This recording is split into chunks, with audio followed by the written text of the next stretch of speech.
ये कांग्रेस भाजपा में से कौन सा नेता आपके साथ खड़ा था, लाठियां खाया था, जेल गया था?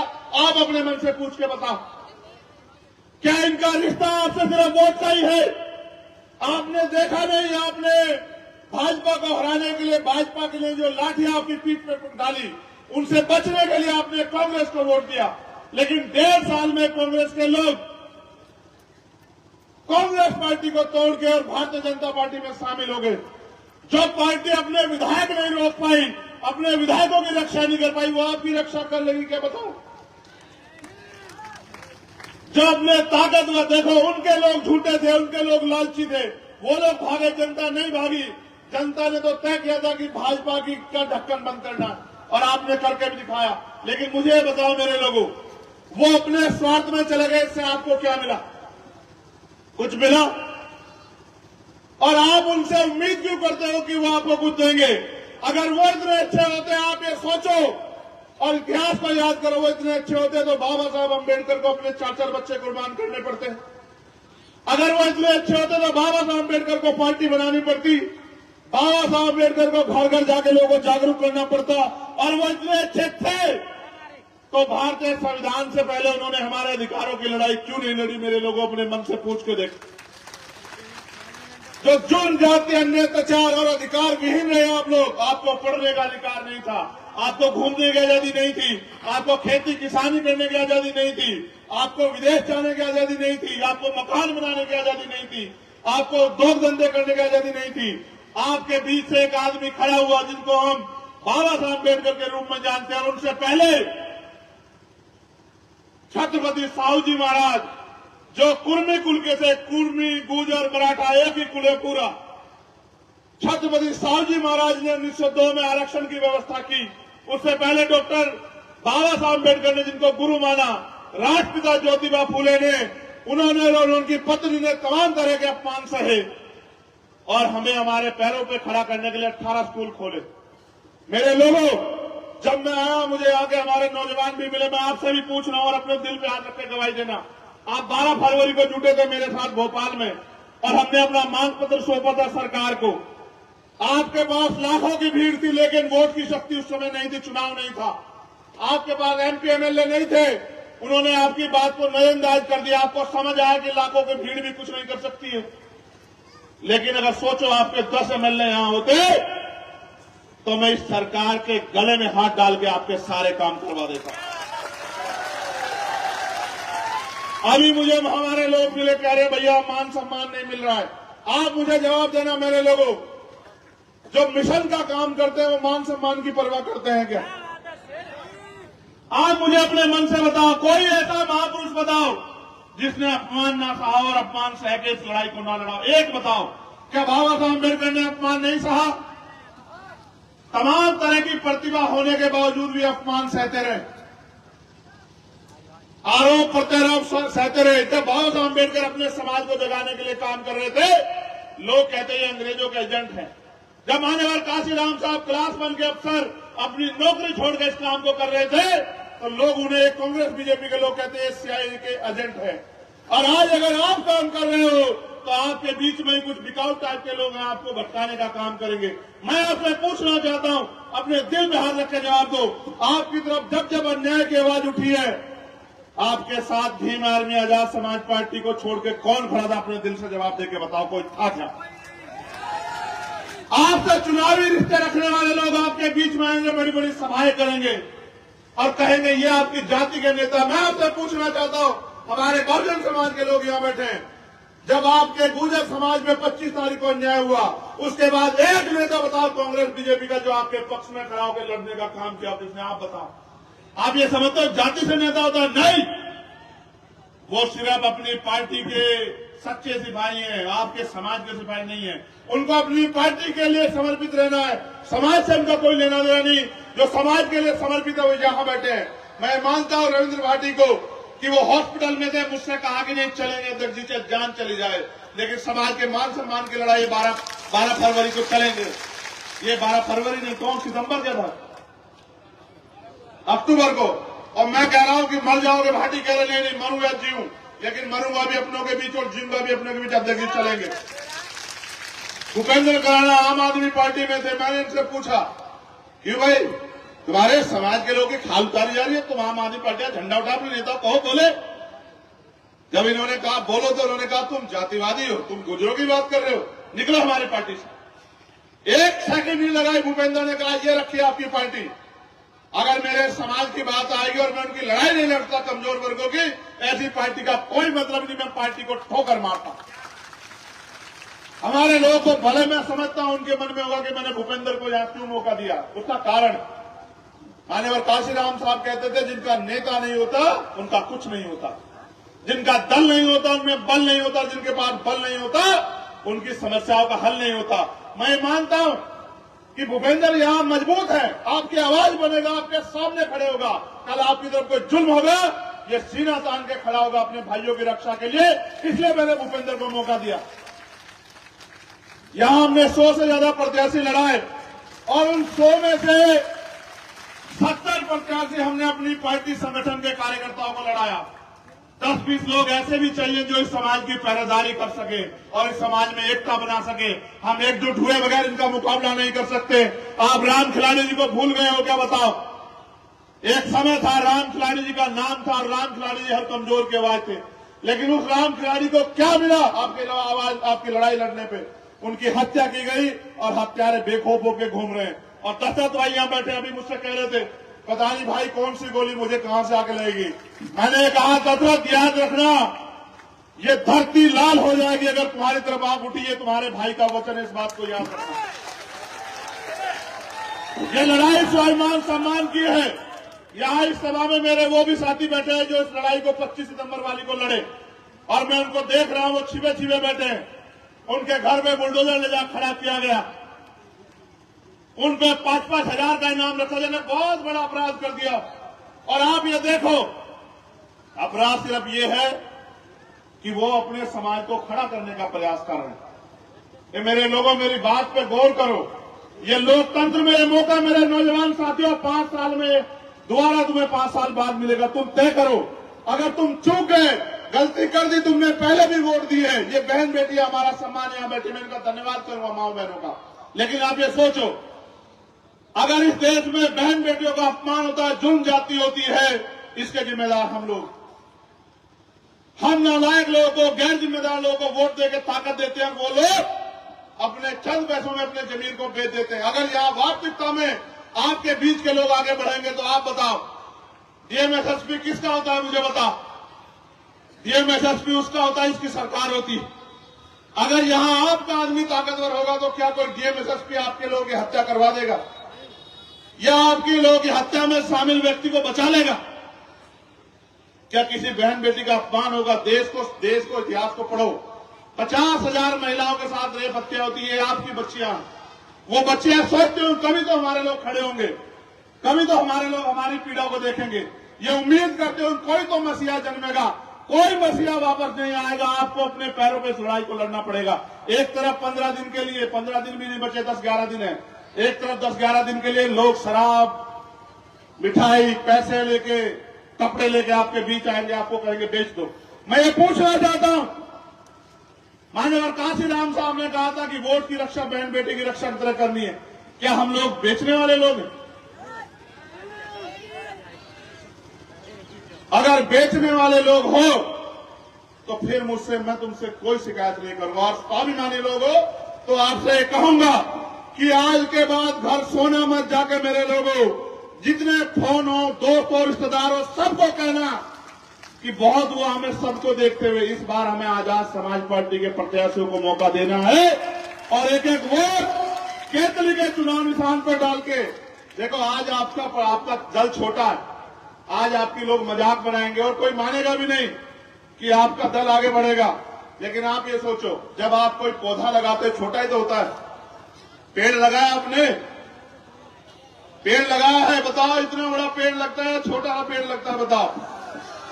लेकिन अगर आप उसकी सही समय पे रखवाली करो, देखभाल करो, खाद पानी दो, प्राकृतिक आपदा से बचाओ, तो वही 10 साल में इस लायक हो जाता है, नहीं हो जाता कि आपको फल भी दे और आपको छांव भी दे? बताओ होता है नहीं होता है? आज आपका दल छोटा है, घबराओ मत, हम घबराने वालों में से है ही नहीं। आज से 100 साल पहले हमें पानी पीने की आजादी नहीं थी। हम कहां से कहां तक आए, याद करो मेरे लोगों। और देखो, देश आजाद हुआ 1947 में, और जिनको क्रिमिनल ट्राइब कहा गया उनको आजादी मिली 1952 में। अपना इतिहास जानो, पढ़ो लिखो, समझ आएगा तुम्हें। तुमने मुझे तलवार भेंट की, मैं बाबूजी का धन्यवाद करता हूं।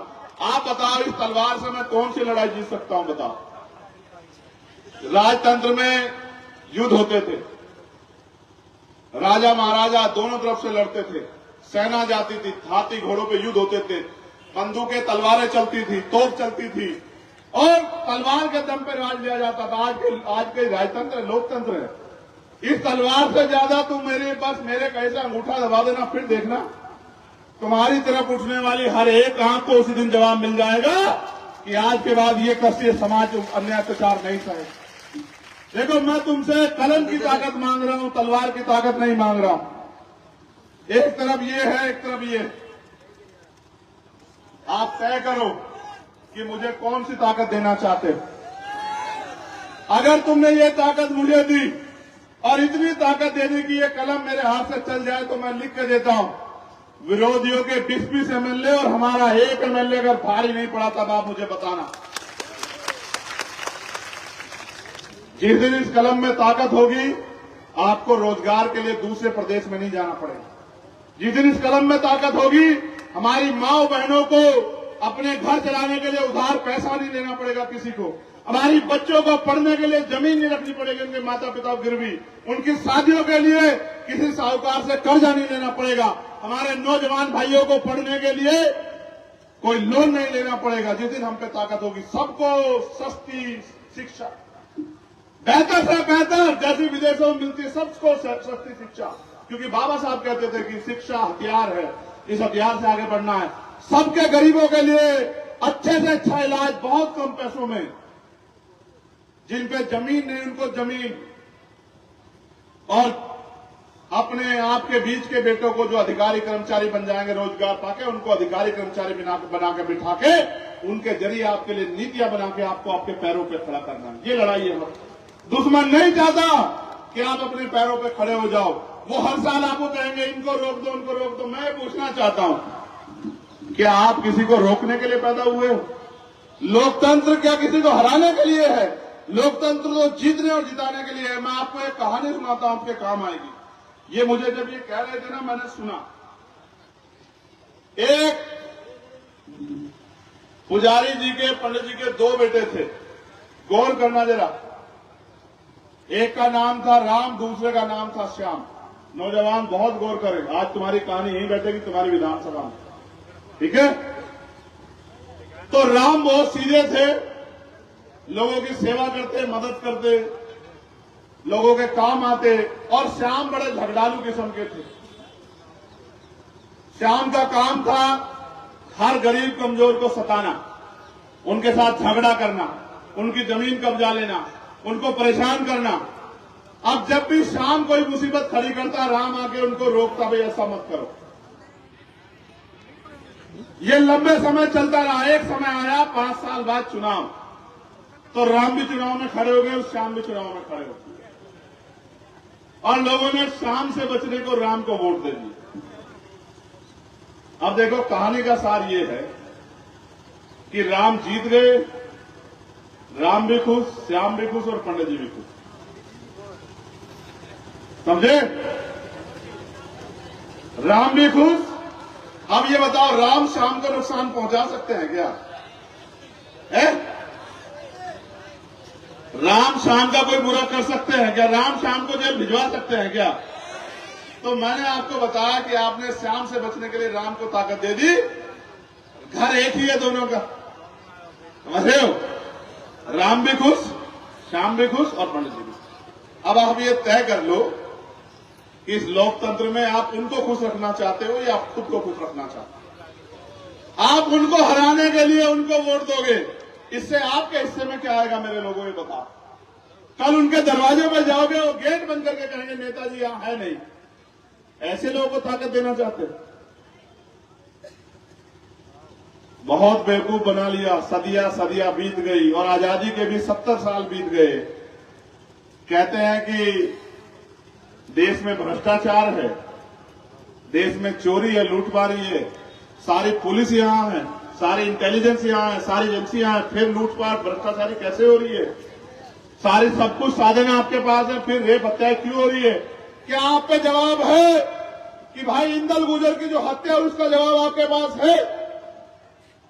जब सारी पुलिस सारी एजेंसी आए तो इंदल गुर्जर की हत्या क्यों हुई? जवाब दो मेरे लोग। आप पे जवाब है। आपके आवाज उठाने के लिए मैंने कमल नागर को हिम्मत दी। वो आपके बीच का बच्चा आपकी लड़ाई लड़ता था, उसको उठा के जेल में बंद कर दिया। क्या आप पे जवाब है कि उसको जो जेल में काली रातें काटनी पड़ रही, इसका जवाब कौन देगा? क्या आप पे हिम्मत है जवाब देने की? आज उसकी पत्नी हमारे बीच बैठी है। मैं बिटिया से कहूंगा, यहां मैं नहीं जानता कि उसके पास तुम्हें देने के लिए, उसके पास पर्चा भरने के लिए पैसे थे या नहीं थे, लेकिन मैंने उससे कहा कि बिटिया हिम्मत दिखाओ, आज नहीं तो कल गरीबों को खड़े होना है अपने पैरों पे, किसी के भरोसे मत रहो। तुम कमल की पत्नी हो, आगे बढ़ो, तुम्हारा भाई तुम्हारे साथ खड़ा है। मैंने इस उम्मीद से इसको अवसर दिया। आप बताओ, इसका साथ मिलना चाहिए, आपको नहीं मिलना चाहिए? बताओ। अगर अमीर इतने अच्छे होते और वो गरीबों का साथ देते तो कोई गरीब रहता क्या? मैं तो ऐसा व्यक्ति हूं, मैंने देखा अमीर रिश्तेदार भी नहीं बताते गरीब को। हमारे यहां भी कुछ अमीर है, कहते हैं कि वो तो छोटा सा है, हम नहीं जानते उसको कौन है। देखा आपने? वो कहते हैं छोटे मोटे लोगों को ही हम लोग जानते हैं। अब मैं कहूं क्या, मेरा सारा समाज इस हालात में, खाने को अच्छा खाना नहीं है, पीने को साफ पानी नहीं है, अच्छे मकान नहीं है, अच्छे कपड़े नहीं है, अच्छी सुख सुविधाएं नहीं है। कितने लोग हैं हमारे घर परिवार के जिनके घरों में एसी है? पूछ लो। कितने ऐसे लोग हैं जिन पे 4 पैर गाड़ी है? पूछ लो। कितने ऐसे लोग हैं जिनकी खुद की दुकानें व्यापार है? पूछ लो। और कितने ऐसे लोग हैं जिन पे कर्ज है? तो पूछो अपने आप, आपको पता लग जाएगा। कितने ऐसे हैं जिनके बच्चों को सरकारी नौकरी मिली? पूछो, आपको पता लग जाएगा। कितने ऐसे हैं जिनको तमाम तरह की मुसीबतों का सामना करना, आपको पता लग जाएगा। और मैं इस लड़ाई को तब तक लड़ता रहूंगा जब तक मध्य प्रदेश का हर एक किसान, कमजोर और गरीब परिवार खुशहाल नहीं हो जाता, उनके चेहरों पे खुशी नहीं आ जाती, उनको वो सुख सुविधाएं नहीं मिलती जो इस प्रदेश के अमीर ले रहे हैं। कितनों के चार्टर प्लेन है, कितनों के हेलीकॉप्टर है कुछ आपके पास, लेकिन आपकी वोट लेके उनके पास चार्टर प्लेन भी है, उनके पास हेलीकॉप्टर भी है, उनके पास जहाज भी है, उनके पास गाड़ियां भी हैं, उनके पास खेत भी है, उनके पास सब कुछ है। अब आप ये तय करो कि आप अपना भविष्य कैसा चाहते हो। मैं अपने बुजुर्गों से कहना चाहता हूं, माओ बहनों से, क्या इस देश में अपने बच्चों का भविष्य गुलामी का चाहते हो या फिर स्वाभिमान सम्मान का चाहते हो? मुझे हाथ उठा के बताओ मेरे लोगों, कैसा भविष्य चाहते हो? जोर से बताओ, कैसा भविष्य चाहते हो? क्या गुलामी का भविष्य चाहोगे? दोनों हाथ उठा के बताओ, क्या अपने बच्चों को गुलामी की तरफ धकेलोगे या फिर अपने बच्चों को आजादी की तरफ लेके जाओगे कि उनको वो बुनियादी सुख सुविधा अधिकार मिले? बताओ क्या चाहते हो? अपने दोनों हाथ उठा के बताओ। स्वाभिमान सम्मान का जीवन चाहते हो नहीं चाहते हो? बताओ। वो जो मोटरसाइकिलों पे वहां खड़े हैं उनको पूछ रहा हूं, स्वाभिमान सम्मान का जीवन चाहते हो नहीं चाहते हो? बताओ। आपका चुनाव निशान क्या है? बताओ। जोर से बताओ, आवाज नहीं आई। ये केतली आपको अलादीन के चिराग जैसे नहीं लगती है? टीवी देखा नहीं देखा बचपन में? अगर टीवी देखा तो एक ऐसा चिराग आता था और उसको घिसो तो उसमें से निकलता था कुछ, और वो कहता था, क्या कहता था? क्या हुक्म मेरे आका। मैं भी तुमसे यही पूछ रहा हूं, इस केतली को भर दो और फिर मैं तुमसे पूछूंगा क्या हुक्म मेरे आका, फिर बताना तुम्हारा हुक्म पूरा होता नहीं होता। समझ रहे हो? और सुनो, हमारे यहां एक कहावत है, अब पता नहीं तुम्हें समझ आए ना आए, सबको तुमने आजमा के देख लिया। इस बार ये काम कर, आपकी लड़ाई लड़ने की, सड़कों की तो लड़ाई लड़ी, विधानसभा की लड़ाई लड़ने की ताकत भी दो। मेरी 60 साल की उम्र नहीं है कि घर जाके बैठना है। अभी मेरे ऊपर गोली चली, आपको पता नहीं चला? पता कहां चलाई गोली उन्होंने? मैं उनसे कहूंगा अगली बार गोली सीने पे चलाना। पीठ नहीं दिखाने वालों में से हूं मैं, सीने पे खाऊंगा तुम्हारी गोली। लेकिन मैं आपसे पूछना चाहता हूं, क्यों मारना चाहते हैं वो लोग मुझे? क्या मैंने उनकी कोई जमीन दबाई?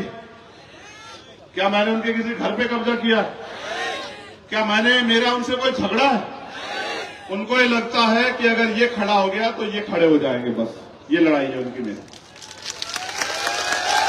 और अगर आप खड़े हो गए तो वो जाति के आधार पर गाली किसको देंगे? वो किसी गरीब की बच्ची को अपमानित कैसे कर पाएंगे अगर आप खड़े हो गए? वो किसी किसान के मेरे की खून से होली जैसे कल खेली गई इंदल के खून से वो कैसे खेलेंगे?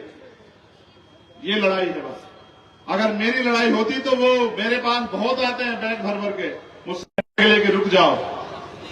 चंद्रशेखर आजाद है, आजाद था और आजाद रहेगा। और जब तक आखिरी सांस है, जब तक आखिरी सांस है, चाहे आप आज साथ खड़े हो जाओ या कल होना, जब तक आखिरी सांस है आपके लिए लड़ता रहूंगा। कोई गोली मेरा रास्ता नहीं रोक सकती, इस बात को याद रखना। मैं तो आपसे कहना चाहता हूं, देखो सूरज ढल रहा है, एक सूरज ढल गया और एक सूरज उग रहा है। तय करो किसके साथ खड़े होना है, तुम ये तय कर लो। देखो, ढलता सूरज अंधेरा देगा और उगता सूरज क्या देगा? उगता सूरज। मैं तो मेरा बस चलता तो मैं चुनाव चिन्ह में उगता सूरज मांगता, मगर मेरी वहां चलती कम है, समझ रहे हो? देखो, नॉमिनेशन शुरू होने के आखिरी दिन सिंबल दिया, आखिरी दिन सिंबल दिया। वहां बैठे ताकतवर लोग ऐसा मजाक उड़ाते हैं तुम्हारे भाई का। आखिरी दिन सिंबल दिया, रोक के रखा सिंबल, कई जगह सिंबल दूसरे लोगों को दे दिया, कई पर्चे खारिज कर दिए। घबरा नहीं रहे, क्योंकि ये जानते हैं कि ये आसानी से रास्ता नहीं देंगे। क्या कभी अमीर जगत आसानी से अपनी जेब से कुछ निकालता है क्या? तो इसलिए कह रहा हूं, आपसे आखिरी बार पूछना चाहता हूं, हो सकता है आपके बीच ना आ पाऊं, और ये भी नहीं पता अगर एक विधायक सभा करता कितनी फोर्स लगी होती है, आप यहां बताओ। ये मेरे पुलिस के 3, 3, 6, 3, 9, 10, 11,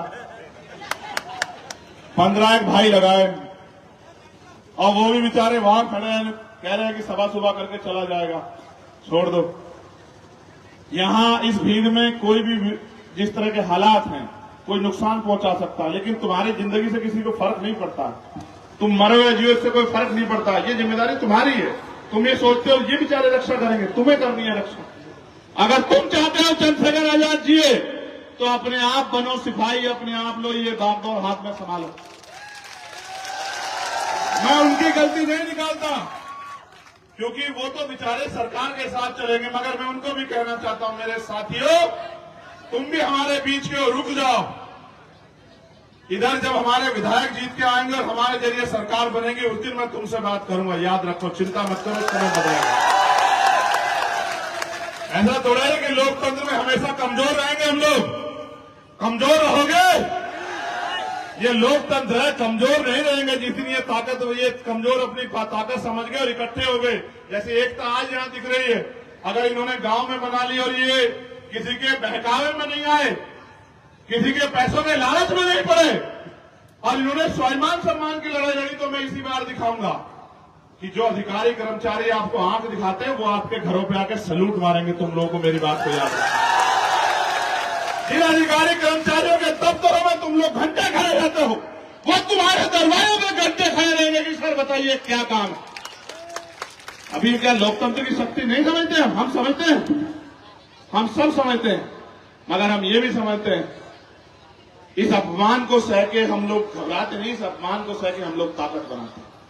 और क्योंकि अभी हमें बाबा साहब अम्बेडकर के स्टैच्यू में माल्यार्पण करने जाना है, मैं आपसे भी कहूंगा, और मैं पहले आपसे कहूंगा, अनुशासन में चलना। तुम्हारे बीच में कोई नहीं आएगा तुम्हारी मदद करने, तुम्हें खुद बनना है सिपाही। अगर मुझसे प्यार करते हो तो अनुशासन में चलना। मैं इनसे नहीं कहूंगा कुछ भी, और मैं उम्मीद करूंगा मैं इनसे कि बेचारे कुछ करें, इनको तो कह के भेजा गया वो क्या करना है। और मैं आपसे भी आग्रह करूंगा बहुत अनुशासन में चलना, और जब रैली खत्म हो जाए, माल्यार्पण हो जाए, तो अनुशासन में जाना। आखिरी बात, अपने नौजवान भाइयों से मोटरसाइकिल लहरा के मत चलाया करो, आराम से चलाया करो, तुम्हारी जिंदगी कीमती है। चलो एक नारा मेरे साथ जोरदार तरीके से लगाओ, सारी पार्टी देख ली,